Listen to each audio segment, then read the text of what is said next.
I want you to close your eyes, just for a moment, and think about the 5 people whose voices you hear most in your life. The 5 people whose opinion of you carries weight. The 5 people whose company fills your weeks, your evenings, your mornings at the table. Can you see their faces?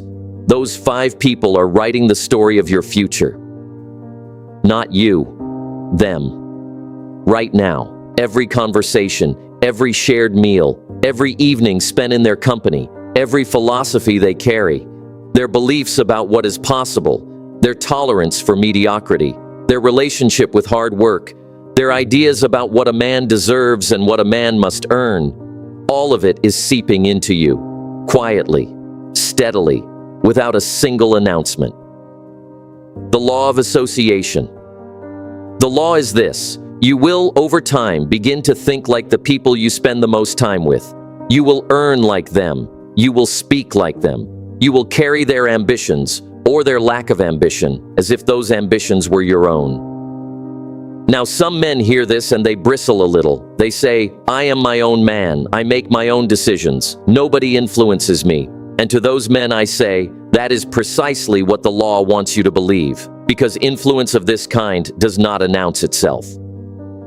It does not arrive at the front door with its hat in hand, asking for permission. It comes in through the side window, slowly, over months and years, until one day you look up and realize the ceiling above you is the same height as the ceiling above the men you have been standing beside. I studied this for many years. I watched men of genuine talent, men with real capacity, real intelligence, real potential, plateau at a level far beneath what they were capable of. And when I looked closely at why, the answer was almost always the same. The company they kept had built a ceiling, and they had never thought to question it. And I watched the reverse as well. Men of ordinary background, no extraordinary gift, no particular advantage, who somehow, over a decade or two, transformed their entire lives. And when I traced it back, when I followed the thread, it almost always led to a shift in association. Somewhere along the way, they had begun spending time with different people. People who thought bigger, people who worked harder, people who held a different philosophy about what was possible. The great teacher of my early career said it to me in a single sentence. He said, "Show me your 5 closest companions, and I will show you your future." I have tested that statement against 40 years of observation, and I have never once found it to be wrong. Now let us understand why this is so. Why does association carry such power over a man's life?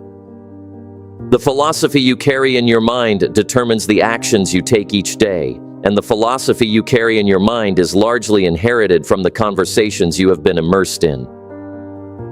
Think about it this way. If every person around you believes that financial security is a matter of luck, that some men simply get fortunate and others simply do not, then over time, you will begin to carry a small version of that belief, even if you never consciously accepted it. It will show up in the way you approach opportunity, in the excuses you make when results are slow, in the comfort you feel when you settle for less than your potential. But if the people around you believe, deeply, practically, habitually, that results come from discipline, from learning, from consistent and deliberate effort, that philosophy will also seep into you. It will raise your standard. It will make you uncomfortable with stagnation. It will make mediocrity feel like something that does not belong in your life. Association is not a small influence. It is the very water in which you swim, and a man will, without exception, take on the color of the water he spends the most time in. The 3 circles of association. Now I want to give you a framework, something practical you can carry with you and apply immediately to your own life. I call it the 3 circles of association. The first circle, disassociation. These are the people from whom you must, with kindness, with grace, but with absolute firmness, create deliberate distance. Now let me be precise about who I mean. I am not speaking of imperfect people. Every man is imperfect. I am not speaking of people who are struggling or people who are going through difficulty. Those people may need your help, and it can be one of the finest things a man does to offer genuine help to someone in a hard season. I am speaking of the man or woman whose philosophy is toxic, whose daily orientation is toward complaint rather than contribution, toward blame rather than responsibility, toward pulling others down to their level rather than working to raise themselves up. These are the people who, when you share a good idea, find 10 reasons it won't work. When you report a small victory, they immediately balance it with a worry. When you speak of your ambitions, they smile a careful smile and say, "Well, be careful not to get too big for your boots." I want to say something tender here because I know this is not easy. Sometimes these people are family. Sometimes they are friends of 20 years. Sometimes they are people who love you in their own way and mean you no deliberate harm. And I am not asking you to stop loving them. I am asking you to stop being shaped by them. There is a difference between honoring a relationship and allowing it to determine the ceiling of your life. Limit the hours. Limit the depth of conversation about your dreams and your plans. Guard the seedlings of your ambition from the frost of their doubt. You can be kind to a man and still choose not to let him write your future. Disassociation, done with dignity, is not cruelty, it is wisdom. The second circle, limited association. These are people you enjoy, people who are decent, warm, and genuinely good company. You may have known them for years, you may care for them deeply, but their ambitions, for whatever reason, are not your ambitions. Their horizon is not your horizon, and the bulk of their conversation, their energy, their daily orientation is pointed in a direction that is simply not yours. These people deserve your friendship, but they cannot be the primary counsel of your life. You can share an afternoon with them. You can celebrate with them. You can be a good friend to them in the ways that matter, but you must be honest with yourself about the weight you give their counsel on the questions that shape your future, your career, your character, your philosophy, your next 5 years. A man often makes the mistake of seeking advice from the people who are most available to him, rather than from the people most qualified to give it. Availability is not the same as wisdom, and the comfort of familiar conversation can cost you more than you know if it fills the hours that should be spent in the company of people who can genuinely challenge and advance your thinking. The third circle, expanded association. And now we come to the most important circle, the one most men neglect precisely because it requires the most deliberate effort. Expanded association means actively, intentionally, sometimes uncomfortably seeking out the company of people who are already living at the level you are working toward. People whose conversations stretch your thinking. People who hold a standard of excellence that makes your own current standard feel insufficient. Not in a discouraging way, but in the way that a great teacher makes you want to study harder. When you leave an expanded association, when you walk away from a conversation with someone who is truly operating at a high level, you should feel 2 things simultaneously. First, a kind of productive discomfort, an awareness of the gap between who you are today and who you are working to become. And second, a genuine sense of possibility, a belief strengthened by the evidence standing before you in the form of this person, that the life you are after is real and it is achievable. Find those people and pursue their company with the same seriousness you would pursue any other great resource, because that is precisely what they are. How to earn your way into a better circle. How does a man of modest means, modest connections, modest beginning, find his way into the company of people operating at a higher level? And my answer is this: you do not find your way into a great circle by presenting yourself as worthy. You become worthy, and the circle finds you. Let me say that again because it is important. You do not arrive at a higher association by announcing your ambitions. You arrive there by demonstrating your character. And character is demonstrated not in a single grand moment. It is demonstrated in the accumulation of small, daily, disciplined choices that most people are unwilling to make. The man of discipline, the man who does what he said he would do, who shows up when it is not convenient, who works on his craft in the early hours before the world is watching, that man radiates something. There is a quality about him that people of substance recognize immediately, because people of substance are themselves that kind of man, and they are drawn to their own kind. So the path to better association begins, always, without exception, with the work of becoming a better man yourself. Here are 3 things I have found that will open doors to a higher quality of association faster than almost anything else. First, read what the people you admire have read.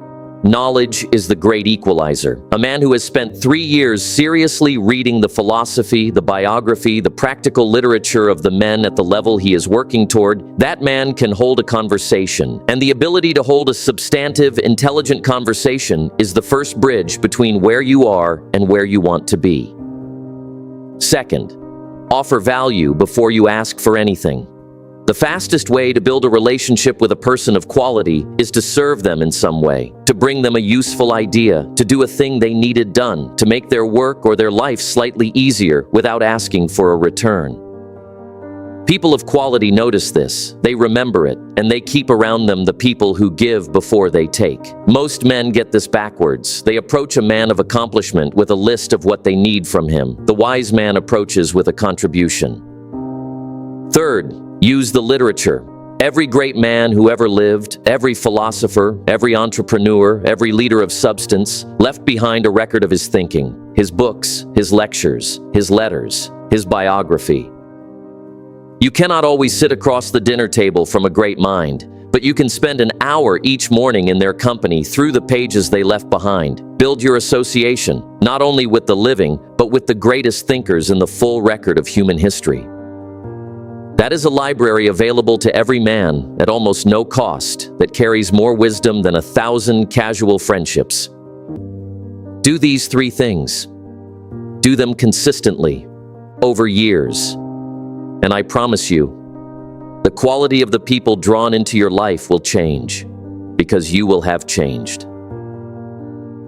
The hidden cost of staying. There is a final obstacle that stops most men from ever acting on any of it, and I want to address it directly and honestly. The obstacle is this: loyalty. Most men feel, at a level so deep they have never examined it, that to change their associations is a form of betrayal, that to grow beyond the people they started with, to choose new company, to raise their standards, is somehow a statement that the old friends, the old circle, the old neighborhood, were not good enough. And that thought, for a man with any heart at all, is a painful one. So let me reframe it. When a young farmer leaves the small plot his father worked and goes to acquire a larger one, we do not say he has betrayed his father's land. We say he has honored his father's sacrifice by building further. When a man teaches himself a skill that his community did not have, we do not say he has separated himself from his roots. We say he has grown from them. Growth is not a rejection of where you came from. It is the greatest tribute you can pay to those who struggled to give you a starting point. The cost of not growing. The cost of staying inside a circle that is too small for you out of loyalty or comfort or fear is not borne by you alone. It is borne by every person who could have benefited from the version of yourself you chose not to become, your children. The people who might have been mentored by you. The community that might have been served by you. The work that might have been done by you, if only you had developed yourself to the level you were capable of reaching. Staying small out of loyalty to small thinking is not a virtue. It is a very common, very forgivable, very understandable mistake. You owe it, not just to yourself, but to your family, to your community, to the full potential of the life you were given, to become as much as you possibly can. And you cannot do that if you allow the ceiling of your association to become the ceiling of your life. Choose deliberately. Choose with love and with gratitude for where you came from. But choose, because if you do not choose your influences will choose you, and they will not always choose wisely on your behalf. So let me close with this. Think again about those 5 people I asked you to picture at the very beginning of our time together today. You have their faces in your mind. You know who they are. Now ask yourself, honestly, without defense, without the softening that sentimentality tends to bring, are these the right 5 people for the next chapter of your life? Not for yesterday, not for the season you are leaving, for the season you are entering, for the man you have committed to becoming? If the answer is yes, then invest in those relationships with everything you have. Deepen them. Protect them. Give to them generously. A good association is one of the rarest and most valuable things a man can possess in this life. If the answer is no, or even if there is a quiet uncertainty, a small voice that says not entirely, then begin today.